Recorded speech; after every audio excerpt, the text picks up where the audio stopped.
Hello, everyone, and thank you for joining another episode of the Educational Leadership Podcast. We have another very special guest, another superintendent on the podcast today. And before we introduce our guest, I want to give a shout out to our co-host, Corinne French.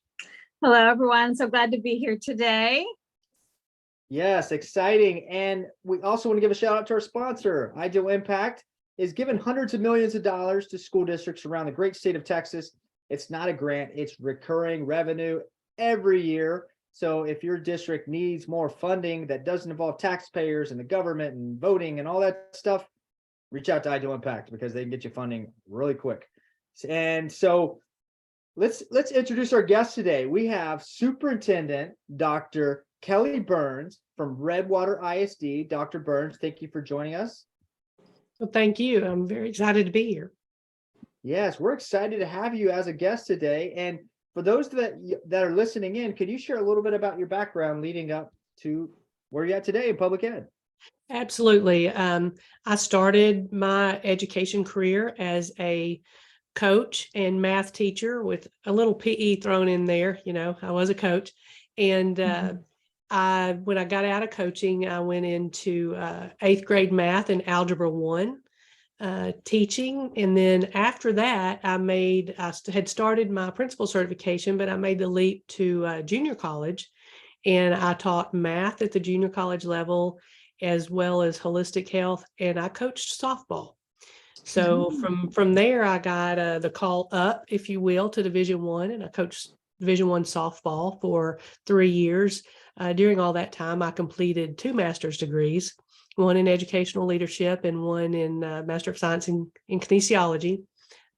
And from there, I went into a high school principal position, middle school, high school principal position for about 4 years. And then I moved up to superintendent. And this is my 12th year as a superintendent. So once I've come back to public ed, I've been in 2 districts. Nice.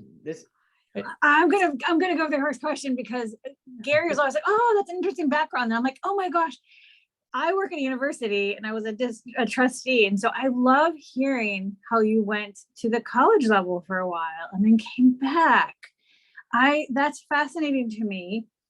I have to know, did you know when you were a coach at the earliest level and a teacher that you would aspire to be a superintendent? Was that on your radar? Back then, absolutely not. I'm going to be very honest. As an 18-year-old, when I went into college, I knew I wanted to coach and I wanted to teach math. And that as far as my 18, 20-year-old eyes could see at that point. And then as I worked my way through as a teacher and in the profession, that is when I looked at or became interested in administration. And even as a principal, I didn't have my eye on the superintendency. I had a superintendent that came to me and said, "Listen, I think you will be a great superintendent." And, you know, this will give a few folks a chuckle probably, but I had a teacher come up who had gone into administration as a principal and then went back into the classroom. And he told me one day in the most loving way possible, you know, this was a very good conversation we were having, but he said, "Miss Burns," he said, "I really think you'll be a better superintendent than principal." So, but he meant that very, very, he didn't mean it was what we're still friends today. That was a very good conversation, but it's one I've never forgotten because of course I followed up. Well, why is that? You know, Mr. And anyway, so when my superintendent approached me about getting my superintendent certification, you know, I weighed that and I thought, well, it is something I would rather have and never use than all of a sudden one day have an opportunity and not have it and not be able to make that decision for myself. So that's why I pursued the superintendent certification. And then 12 years later as a superintendent, here I am. I love that. Sorry. Okay, go ahead, Gary. I won't. No, Corinne, okay, I'll jump in real quick. So I also like the fact that you mentioned junior college, and I like the fact that you're involved in sports, and because obviously that's a big part of public ed, and I don't think people realize I mean, at least I didn't growing up. I didn't realize how important that is from a community perspective and the students. So it's very cool that you that you I don't know, I just really like our guests. Every guest has a unique perspective on public education, and you can't really put public education in a box. And what really inspires me around public ed is the connection points between the community and the school district, and partnerships with businesses, because ultimately, at least hopefully, these students go get a good job one day. And it doesn't hurt to be connected to some companies. And I know Tomball ISD does a great job with that. And so anyways, did I hear you mention that you're an Aggie? I Oh am my an God. Aggie. Woo. Okay. Now Class of 94. Yes, I'm an Aggie. 94. Woo. Did you, And- Corinne, did you like that transition I made there? And I know. Okay, so I'm going to interrupt everyone and just say, I guess all of my degrees, I'm 6 months away from having my doctorate, will mean nothing if all of my nothing is from A&M. So I somehow, with all of my degrees, feel like chopped liver, or what's that phrase? Like, am I just nothing? Am I just, wait a minute, I'm putting my hand up too. I love it. I get it. I get it mostly, maybe. Sorry, I had to Whatever. plug, I had to put that out there. Sorry, I didn't mean to get us off track. That's Well, okay. with my athletic background, I actually played softball at A&M. So I'm very ingrained in the culture. Mhm. That's awesome. So what are you passionate about right now in public ed? What's driving you today? Because there's so many different topics that a educational leader could focus on. And what's inspiring you right now? Well, since I've been here, I've spent a lot of time being a project manager of a building project that consumed much more of my time than I'd ever been used to before. So I haven't been able to be the instructional leader that I was able to do in my previous district. So we just finished that project up. So I'm looking very much forward to getting back into that instructional leader role more than I've been able to do here at Redwater, because once a coach, always a coach. Once an Aggie, always an Aggie, right? Once a coach, always a coach. So now my coaching isn't of athletes, but of leaders. And I'm excited to start. Probably the most exciting thing is a dragon cabinet. Our mascot's a dragon. So it's basically a superintendent student advisory council, but we call it the dragon cabinet. And we are kicking that off. And I look forward to getting around the table with our kids. As an administrator, you lose that. The vast majority of us go into teaching for kids and to work with kids. And so as you move up the ladder, you lose that. Every step you take up that ladder, you lose more and more of being with the kids.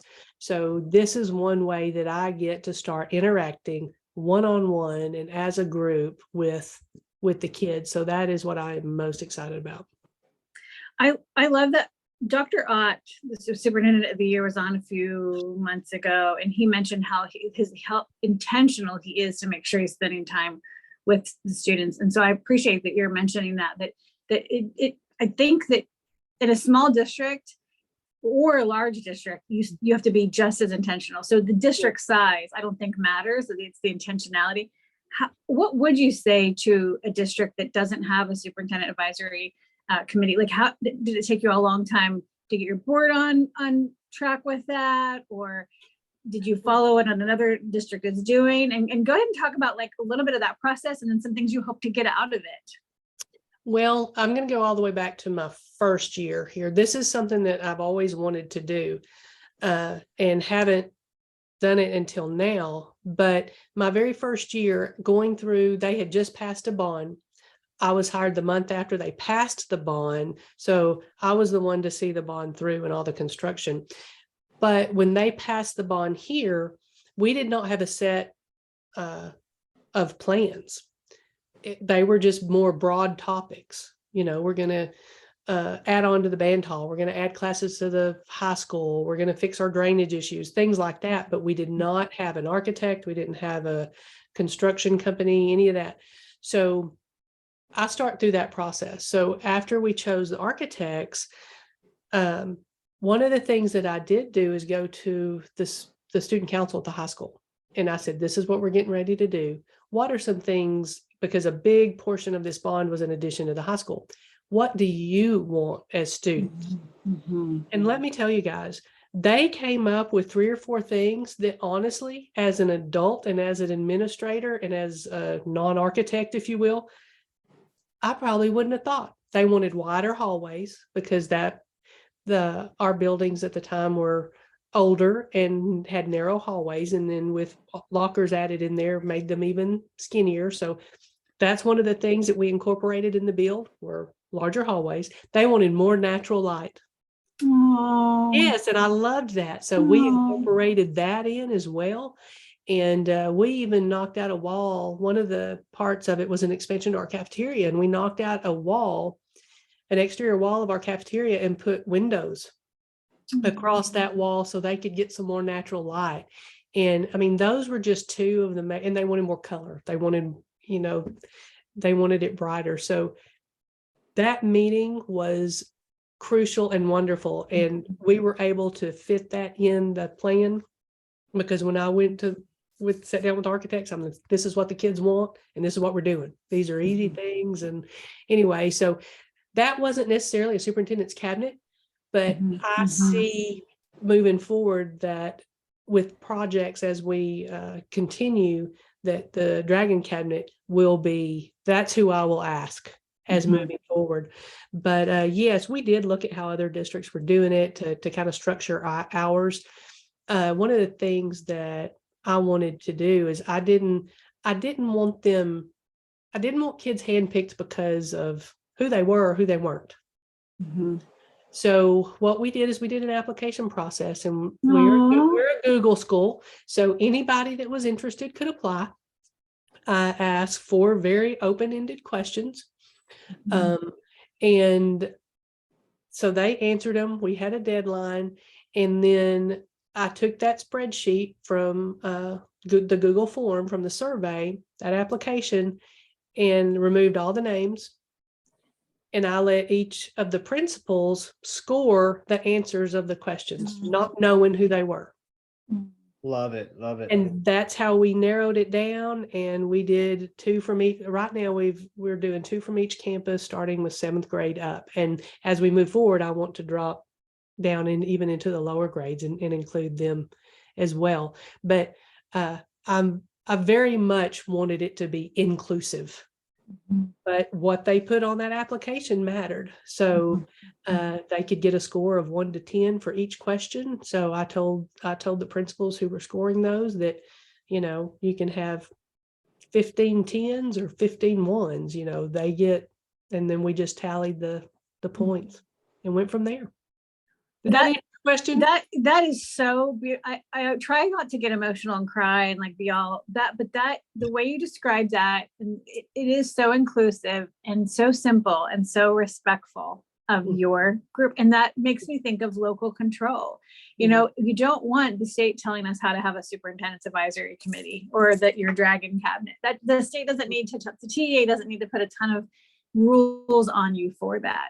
So I love how you explained that process, and it literally makes me just so thankful for the local control that we can have. You know what you need, your principals know what you need, and most of all, your students know what y'all need. And what they asked for wasn't crazy. Like, it wasn't like we want to be able to go to the water park every Friday. I mean, it was something that the adults in charge can make happen. And so that's such a beautiful story. Yes. I love it. I love how it was, how you said, you had all the responses, but you eliminated all the names. And it seems like any sort of bias can kind of go out the window at that point, because it's strictly based on the responses. So I think that's very cool. Well, what's exciting in your community right now? What's going on between your community and your district? Anything happen on that front? Well, like I said, we just finished out the bond. And when I say finished out, last payment, like it's over. Oh, So that was yeah. a happy dance this week, very much, especially with me and the board. And but one of the things on the forefront for everybody is safety. And one of the things, we had some doors we needed to replace. So, but with Texas and the safety standards coming down, and everybody needing, all the schools needing the same things at the same time, the back order log is something else. It's terrible. So we have had doors on order from early last semester that each month seem to get pushed back another month. So we're getting rid of some of our storefront glass fronts and bricking in with a more solid door. We've added access control, and we have 3 campuses located basically at one address, if you will. That makes it sound like we're really small. We're not. It's a large area, but it is on one corner. So it's in one area. It's not really one address. And then we have another campus across town a little bit. And we went with perimeter fencing around 3 of the campuses. The one on the other side is pretty much built in a compound type, and they have open area in the middle. And when I say open area, outside in the middle, and they have buildings all the way around the perimeter. So they have a pretty good setup over there. But over here, we had a lot of separate buildings. Like our junior high is a 2 grade level campus, 7th and 8th grade, 2 separate buildings. It's not even in one building. So Wow. they go outside, between each building. So we went with the perimeter fencing. That is up. We still, don't have the gates and the access control. But when we did put that out on social media, that this is what was coming, and, we'll give more information as we get there. It was, there were the naysayers, the school's looking like a prison, why are we doing this? But there were parents and community that jumped in and thank you for keeping our kids safe, and, those things. So, and you're always going to have people on both sides of that. But those are the things. Facilities are a big part of where we were as a district, needing to update, upgrade, add on, things like that. And we're nowhere near finished, but that's where we are mostly. That's exciting. I want to know, I know we're running short on time, and I always like to make sure I ask the questions that I feel like other leaders want to know from our guests. And you mentioned something earlier about, well, it's 2 parts. The person told you you'll be a better superintendent than principal. That's so funny. I think like honesty from people that we work with is really important. And so I kudos to that person for saying that to you. But you mentioned something else about someone else basically tapping and saying, hey, you'd be a good superintendent. Yes. I have noticed in my research that's important in all forms of leadership. Somebody needs to be able to see you, but especially I think for female leaders, for someone else to say, I see you in this space, I think is very important, because we are typically we don't go into district work as teachers. Typically, we haven't trained our teachers to go in thinking of having the highest paid salary in a position. Right. And sometimes men do think that way. And historically, right. That's all okay. Like, no judgments one way or the other on that. But because we know women are great superintendents, one of the things that we've noticed, I see in my research, is that boards don't feel like they can handle bonds and the political piece. And here you are right off the bat, like talking about that. It's something that you have experienced. What advice do you have for the women who are going into the teaching field in the next couple of years, of how to experience each step of the way, not try to create the exact pathway, because things would change, but helping more women see themselves as the top leader in the district? Well, as you heard, my path to the superintendency was very unorthodox, via junior college coaching, Division I, and then back again. But for women, the first thing I'm going to say is don't undersell yourself. Don't sell yourself short. a lot of positive talk. So soak in everything you can soak in, ask questions. If you're in the classroom and you think you may want to go into administration, go sit down with your principal, your assistant principal, your superintendent. I don't personally know as many superintendents as I know. I do not personally know a superintendent that would say, I don't have time, or I can't do that. They want to sit down with you, and have those conversations. So the more you can help yourself look through different lenses at things, that's what's going to make you a good teacher in the classroom. If you can see things through that kiddo's eyes or that parent's eyes, and not just the way you see it. So what makes a great classroom teacher? Those things are going to make a great administrator, a great superintendent. And as women, we very often sometimes sell ourselves short. Yeah, I didn't even realize this is like Women's History Month, and we didn't intentionally do this, but I love that it is happening. That yesterday was International Women's Day, and so this will air later than where we're at. But for me personally, I just want to thank you for sharing your story and going for each thing that you went for, and because by you doing that, you're encouraging the women who are coming behind you. So thank you for that. Absolutely. And I don't know where we are in time, but one of the things too that you must develop, and I developed this as a little bit as a teacher, but a whole lot as a coach, especially at the levels that I taught or that I coached, that you have to get a tough skin and things aren't personal.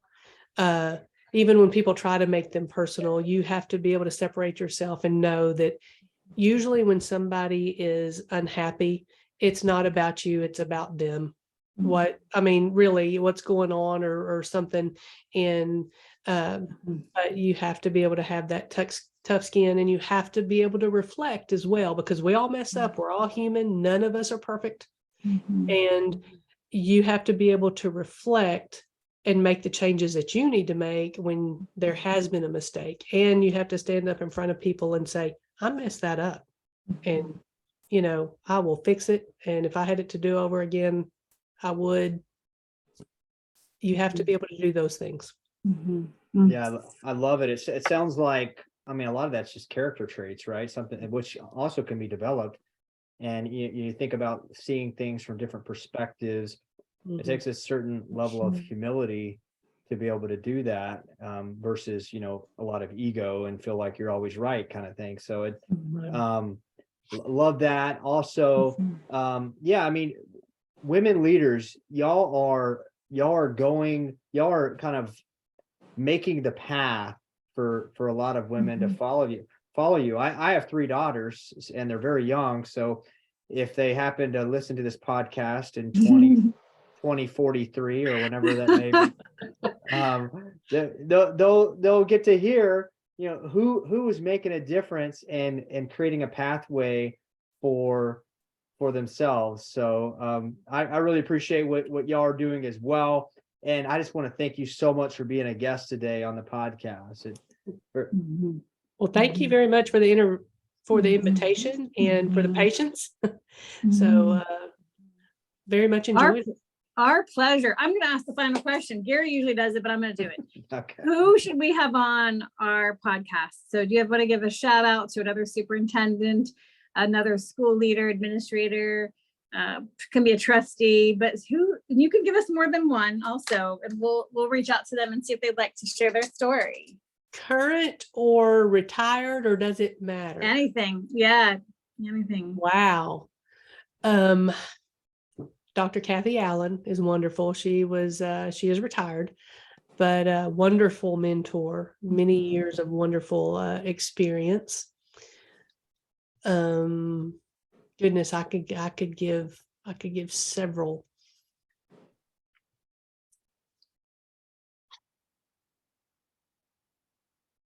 I know of a couple new ones, so I don't know. Yeah, we love if that. you wanted to discuss, hey, this is how's your first year? Eddie May would be wonderful at James Bowie. Chris Bradshaw at Maud, Dr. Chris Bradshaw. They're right up the road. He's been there, I think, 5 years. This is my sixth year here. I think it's 5 for him over there. Yeah. Perfect. We love that. I don't think we've had Kathy Allen, Dr. Allen, and I think definitely know of her. And then Eddie May and Chris Bradshaw. Yeah. So, And yeah. I'm gonna throw one more. Brandon Denard. He's at Red Lick. He's very innovative as well. Paul Norton at Lake Travis. He was at Texarkana ISD for quite some time. He's a Texarkana boy, but this is I think his second year at Lake Travis. And then what Gary's probably going to do is look them up, and if they're Aggies, he'll ask them first, because you know that's how it Well, works. unfortunately, none of those people are Aggies. Well, perfect. Then I won't feel like I'm left out of the best level on the planet. That's probably why you didn't let him ask a question. He would have asked me which Aggie I superintendent. know, right? Yes. I recommend. Yes, y'all figured out my strategy. I'm getting smarter. You know what? There is a retired one, and she retired from Arkansas, and I know it's not Texas, but I also teach a little adjunct work at Texas A&M Texarkana under Dr. Kathy Lees. She is absolutely wonderful as well. Well, I told you I'm not an Aggie, but I definitely prefer to interview women and help women lead. So I get it. I get it. And she is over the superintendent certification program at A&M Texarkana. So, that's a great one. So I'm guessing that's how y'all got my name. Yeah. We're reaching out to great leaders such as yourself around the great state of Texas, and soon to be around the US possibly. So that's to be determined here. So we'll see where that goes, but don't want to type any more of your time. We just really appreciate you being on the podcast today. Want to give a last shout out to our sponsor, Ideal Impact. So if your district does need funding, reach out to Ideal Impact. Hundreds of millions of dollars in funding, zero out of pocket to your district. And so great way to get unrestricted funds for whatever your district may need. And for those of y'all that have been listening in, stay tuned for future episodes of the Educational Leadership Podcast.